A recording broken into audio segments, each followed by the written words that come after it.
This is a CBS7 First Alert Weather Day. Now, an update from the First Alert Weather Center. Good evening and happy Friday, everybody. Yes, it is a CBS7 First Alert Weather Day for those strong to damaging winds across the region. We do have a wind advisory in effect until 5 a.m. Central Time, 4 a.m. Mountain Time Saturday. For those areas in tan, that does include the Midland and Odessa area for wind gusts up to 50 miles per hour. And then for our winds currently outside, anywhere between about 15 and 30 miles per hour. Wink is still seeing those sustained winds up to about 30 miles per hour at the present time. Midland International is still seeing those winds up to about 24 miles per hour. Looking at our gusts, we are still seeing gusts up to about 40 miles per hour in Wink at the present time. 32 mile per hour gusts in Odessa. So still hanging on to those strong winds. We are going to see a little bit of a lull in those winds as we head into our early morning of our Saturday, but then they are going to pick up once again. Temperatures though still on the mild side in the 70s, 80s, and even some 90s out there. 76 in Odessa, 77 in Midland, 83 in Presidio. Satellite and radar, quiet conditions, clear, mostly clear conditions. We are dealing with a little bit of cloud cover out there, but other than that wind, not too big of a deal out there. For our hourly temperatures into the 60s by about 5 a.m. 57 is looking to be right around where we're going to bottom out as we head into our Saturday. Then we do have a couple of other weather alerts, high wind warning tomorrow, a wind advisory adding on a couple more counties, and then we do also have a red flag warning because of those strong winds and low relative humidities, and that is in effect for all of West Texas and Southeast New Mexico. Thank you, Sawyer, and thank you for joining us for CBS 7 News on the CW, and to those of you joining us live from our CBS 7 YouTube. I'm Lauren Munt, and we start tonight with a special report. 3 infants in Midland have contracted botulism all in the past year. These cases have been circulating social media since March, with lots of questions remaining unanswered for the parents and the community. It's happening. It's here. I don't know where it is, but it's here, and our babies are proof. Botulism. It's a sickness most commonly associated with honey. Is that the honey thing? Honey harbors botulism.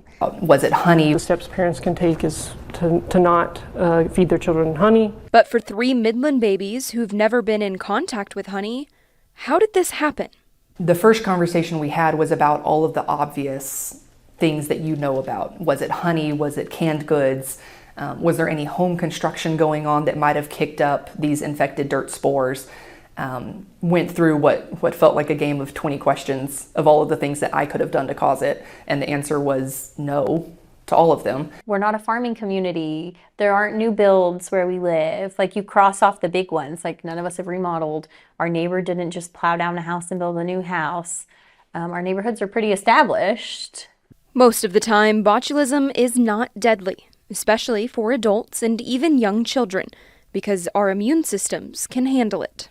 However, for infants, the illness can be much more serious. It's not very common, but it is a medical emergency if it should arise. They would have a hard time breathing. Their face may not have a lot of expression, maybe a droopy eye. They're not able, when they cry, you don't see a lot of expression in their face. They're just not able to move their arms and legs like they usually do. These are symptoms these parents witnessed firsthand. We were watching him deteriorate at this point pretty quickly. It's like we were, like not eating, fussy, but now like our muscle tone is going fast. Yeah, I remember even just handing him off to the nurse's assistant there for the MRI, and I mean he was, somewhat lifeless, to be honest, and yeah, that was that moment. We have another son, and I had to go take him to be with parents, and yeah, I remember leaving the hospital at that point after handing him off for the MRI and thinking, I may not see him again. It was at least as the little boy we knew. Over the last 5 years, the state of Texas has only averaged about 10 infant botulism cases per year. We may have been 1 in a million, but so were we. Mind-blowing to think that we weren't just the only case that we would ever hear. The city of Midland says at this point in the year, they're unable to determine if this is an uptick in cases. Are we seeing most of the cases, or about half of the cases now, and we will have fewer later? unfortunately, until, more time passes and we see how many more cases there are, we don't know for sure. Another reason these cases are raising concern across the community is the close proximity of the infected babies, with all 3 families living within half a mile of each other. Despite this, the city of Midland says they don't believe that the babies contracted the disease in the same way. There was not a common source of exposure. And so other things have been stated publicly, but based off of our investigation, there was not a common source of exposure. This begs the question, is the city going to test for the bacteria? The bacteria is widespread in the environment. We could theoretically test different environmental sources, but there is no guarantee. It might be detected, but it doesn't guarantee that that was the source of exposure or that those toxin types match the toxin types of our cases. Now, these families just want to raise awareness so that if there are more cases, other parents can react quickly. You have to go to Lubbock or Fort Worth to get care, proper care. We don't have an ICU for kids, for pediatric ICU. Like the urgent care may not be able to take care of a pediatric patient because they're so young, a 2-month-old, a 1-month-old, but for them to hear those symptoms and connect the dots to be able to send immediately to the ER with the right terminology, like, hey, this is suspicion of botulism. These babies were all treated for botulism with an anti-vax called Baby Big, which stops the bacteria from spreading, but it doesn't heal the areas of the body that were already affected. The toxins continue to paralyze the body until the antitoxin has been administered. And so it is, from the perspective of recovery, it is really important to get the antitoxin administered as soon as possible, because the longer you wait, the longer it's going to take for the body to naturally repair the damage that's been done. I would hate to think what would have happened if we'd waited any longer to get to the doctor or get to the hospital. Thanks to early detection and quick action, all 3 Midland babies are recovering. We worked with speech therapists, physical therapist, occupational therapist for, I think, 4 months after his discharge from the hospital before we finally had him caught back up with the milestones of what a baby should be doing. And now he's perfect. He's happy and healthy and doing everything an 8-month-old should be doing.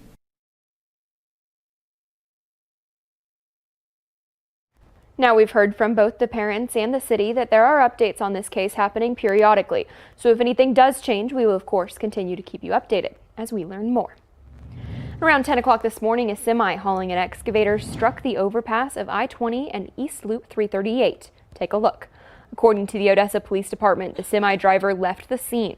A witness says the semi had "Dad and Son Trucking" written on the side and a license plate that read TXLP 221C847.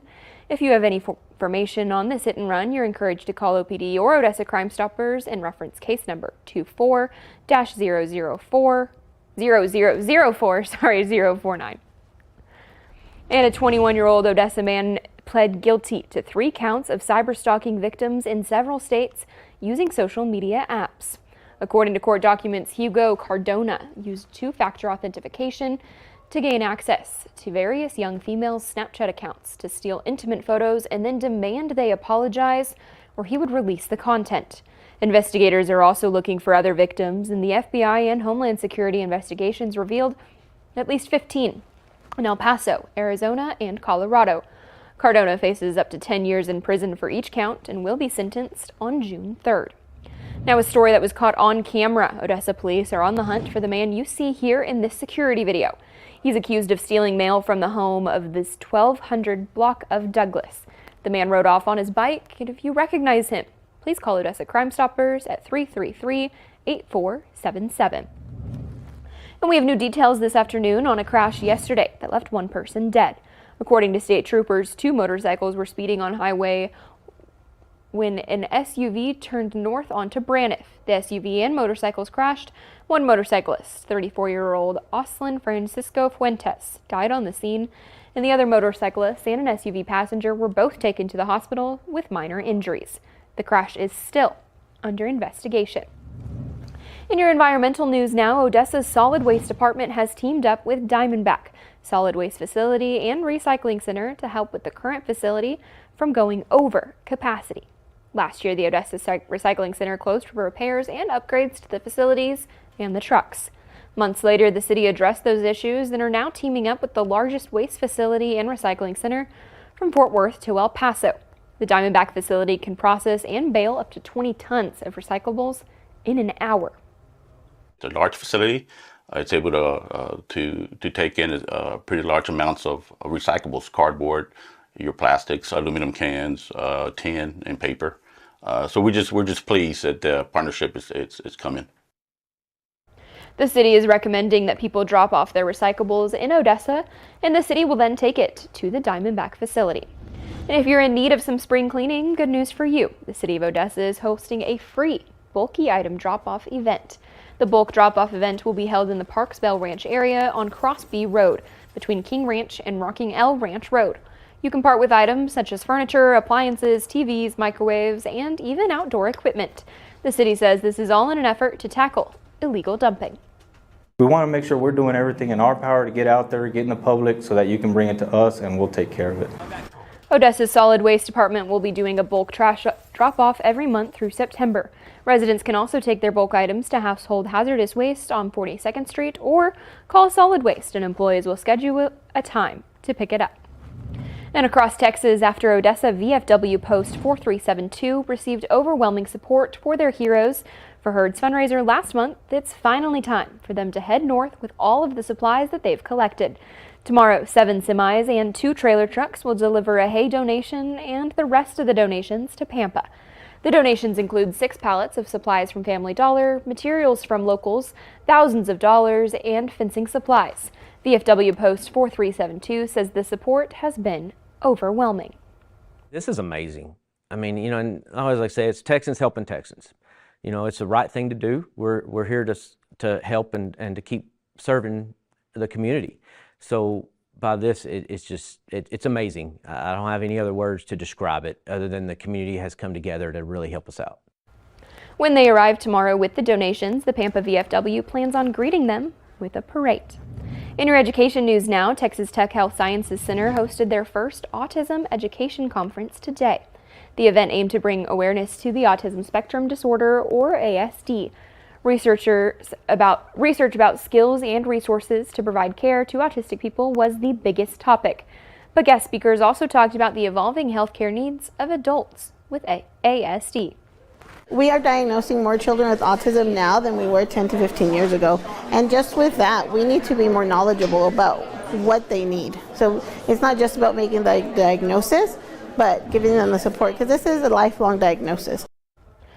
Today's event took about a year to plan, and the Health Center hopes to host an event in the future discussing how to apply the research found. And still ahead, April is Arts and Culture and Creativity Month. Coming up on CBS 7 News at 9, we're talking about how locals are kicking off the celebration.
Tomorrow night, the Odessa Marriott will kick off Arts, Culture, and Creativity Month with their 5th annual Black and White Ball.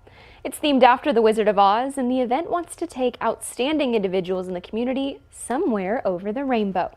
This year's Friends of the Art Award recipients will be Dr. Eileen Pewitz, Christopher Stanley, and Craig Van Amberg, all people who've been involved in bettering the arts of Odessa, whether through service or donation.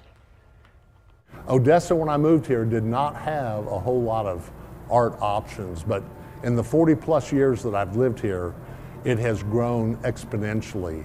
It's just been my passion, and I play a little bit, but I'm not a good player, but that doesn't mean I can't appreciate it and help promote those events that come to Odessa. The ball begins tomorrow night at 6:30 in the Permian Ballroom. For information on tickets, you can head to our website, that's CBS7.com. And we've started to see those winds ramping up out there this evening, but they're going to continue to get stronger as we head through the overnight hours and into our Saturday. I'll have all the details on what to expect coming up after the break.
This is a CBS 7 First Alert Weather Day. Now, an update from meteorologist Sawyer McElroy. Good evening and happy Friday, everybody. We've started to see those winds ramping up across the region already this evening. We do have a wind advisory in effect until 5 a.m. Central Time tomorrow, 4 a.m. Mountain Time for those areas in tan. That does include the Midland and Odessa region for gusts up to 50 miles per hour. Currently, winds overall not too bad, anywhere between about 10 and 30 miles per hour across the region. 30 mile per hour sustained winds in Wink at the present time. But hey, Alpine Presidio looking at pretty light winds. So we are still dealing with some spots of those winds, but some areas nice and calm out there tonight. Currently, we are still seeing gusts up to about 32 miles per hour in Odessa, 38 miles per hour in Wink, and then kind of near Marfa, Alpine Presidio, not really seeing those strong winds. Although we've been seeing those winds today, overall not too bad with our high temperatures in the 80s and 90s across the region. 85 in Midland and Odessa, 89 in Wink, 91 in Pecos, 92 in Presidio. Currently temperatures are overall not too bad either, in the 70s and 80s. 76 in Odessa, 76 in Midland as well, 79 Pecos, Saragossa, 71 in Marfa, and 83 in Presidio. Looking at satellite and radar, we are dealing with quiet conditions out there, but a little bit of cloud cover, kind of what we saw throughout the day. And as we head through tonight, we are still looking to see mostly clear skies through the overnight hours. As we head into our Saturday, though, we are going to see those clouds clearing with the passage of the cold front. By about noon, we're looking to see that cold front rolling through the area. So late morning hours into the early afternoon is when we're expected to see that cold front, and that's when we're really going to see those winds pick up once again. For tonight, still on the breezy side, sustained winds anywhere from about 20 to 35 miles per hour. Lows into the 40s and 50s to start off our early morning hours of our Saturday. Saturday, though, we are going to see those temperatures into the 60s, 70s, and 80s. So some areas, especially in the western portions of the region, dropping down into the 60s throughout the day. 72 in Odessa, 73 in Midland, 85 in Presidio, and those winds are still looking to be on the stronger side. Here's our futurecast winds as we head through tonight and into our Saturday. Still, we are going to see a little bit of a lull into the early morning hours of our Saturday, but then as we get into the noon hours with the passage of that cold front, looking to see those winds ramping up once again. So we do have a high wind warning that goes into effect 3 a.m. Mountain Time to 4 a.m. Central Time Saturday, continuing through the early morning hours of our Sunday. And then we are going to see some gusts up to about 80 miles per hour with that.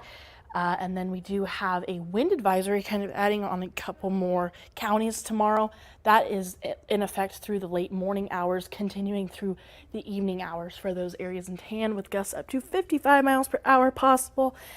And then because of those strong winds, low relative humidities, we do have a red flag warning that goes into effect at 11 a.m., 10 a.m. Mountain Time for those areas in red. Pretty much all of West Texas and Southeast New Mexico for those low relative humidities. For our CBS7 First Alert exclusive 10-day forecast, cooler Saturday, Sunday, warming back up into the 80s Monday. Tuesday, our next cold front rolls through, even bringing the chance for some rain to the region.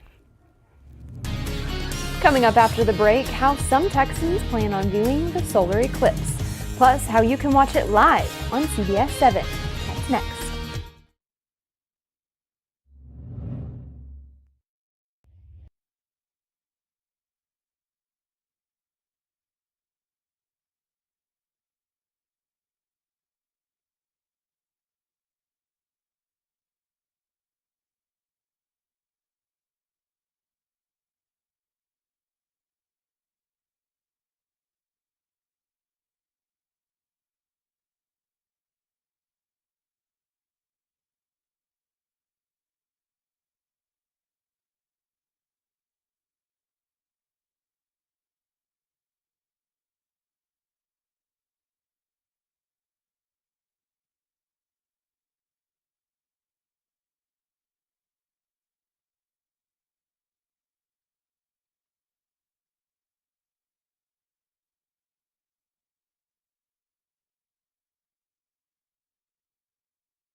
As people are getting ready to plan out their ideal viewing spots for the eclipse, Lake Waco and Lake Belton are preparing for the crowds.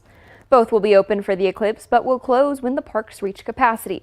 Along with standard water safety, park rangers remind the community to make sure everyone comes prepared. If you're out on the water, just making sure you have a properly fitting life jacket on board for yourself and everyone on board. Is the boat gassed up? Do we have snacks? Do we, we got water? I mean, just do a little bit of planning ahead. That is a day probably you don't want to have problems on the water. Both emphasize that you'll need to get there early to get a good spot. And you can watch coverage of the eclipse right here on CBS7 from 1 to 2:30 p.m. and streaming on our website with local news live from 12:30 p.m. to 3 p.m. At its maximum peak, the moon will cover about 92% of the sun here in West Texas at 1:32 p.m.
All right, before we go, a final check of our weather. We do have a wind advisory in effect through the early morning hours of our Saturday, so that continues until 5 a.m. Central Time, 4 a.m. Mountain Time for those areas in tan, for wind gusts up to 50 miles per hour. So if you hear those gusty winds tonight, don't be alarmed because, well, it's windy out there. For our CBS 7 First Alert exclusive 10-day forecast, strong winds tomorrow with the passage of our cold front. A little bit cooler tomorrow and Sunday before we see those temperatures warming back for our Monday. Winds dying down on Sunday, so that is the good part. So we should see a good day of the weekend, or a good weekend day, but then a little bit cooler on Tuesday behind our next cold front. Well, stay safe Saturday. Thanks for watching CBS 7 News at 9 on the CW. We've got more news coming up tonight at 10.